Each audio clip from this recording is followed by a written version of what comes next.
দীর্ঘ ৩৫ বছর পর রাজশাহী বিশ্ববিদ্যালয় কেন্দ্রীয় ছাত্র সংসদ রাকসু নির্বাচনকে ঘিরে ক্যাম্পাসে এখন উৎসবের আমেজ।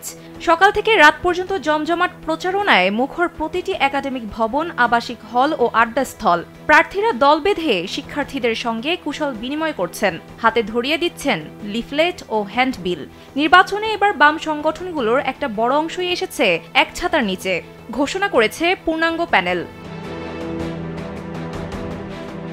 শিক্ষার্থীদের দাবি দেওয়ার আন্দোলনে বাম সংগঠনের নেতাকর্মীদের সবসময় মাঠে দেখা গেছে।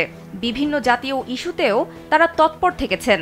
সংখ্যায় কম থাকলেও আন্দোলনের জায়গায় পিছিয়ে ছিলেন না তারা। ওয়ালটন এখন দেশের সীমানা পেরিয়ে পৌঁছে গিয়েছে ৫০টিরও বেশি দেশে। ওয়ালটন, ঘরে ঘরে, বিশ্বজুড়ে। বিগত আওয়ামী লীগ সরকারের আমলে ছাত্রলীগের বিভিন্ন অপকর্ম ও শিক্ষার্থী নির্যাতনের বিরুদ্ধেও বাম নেতারা ছিলেন সোচ্চার। শিক্ষার্থীদের আবাসন, খাদ্য, পরিবহন সংকট, ফি কমানো, নারীদের নিরাপত্তা সহ বিভিন্ন ইস্যুতে আন্দোলন করে আসছে বাম সংগঠনগুলো। গেল ৮ সেপ্টেম্বর রাকসু নির্বাচনের প্যানেল ঘোষণা করেছে বামপন্থী শিক্ষার্থীদের জোট গণতান্ত্রিক শিক্ষার্থী পর্ষদ।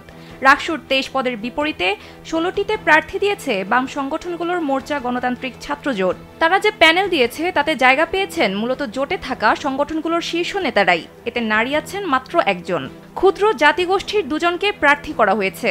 অধিকার আদায়ের লড়াইয়ের মাধ্যমে শিক্ষার্থীদের কাছে পরিচিতি তৈরি হওয়াকে এই প্যানেলের বড় শক্তি বলে মনে করা হচ্ছে। বামজোটের নেতারা বলছেন, ক্যাম্পাসে ধারাবাহিকভাবে শিক্ষার্থীদের অধিকার আদায়ের জন্য লড়াই সংগ্রাম করে আসছেন তারা। এরই মাধ্যমেই তারা শিক্ষার্থীদের কাছে পরিচিত।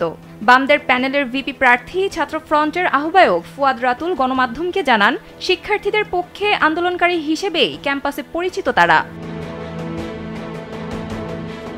সানজিদা ইসলাম, কালবেলা।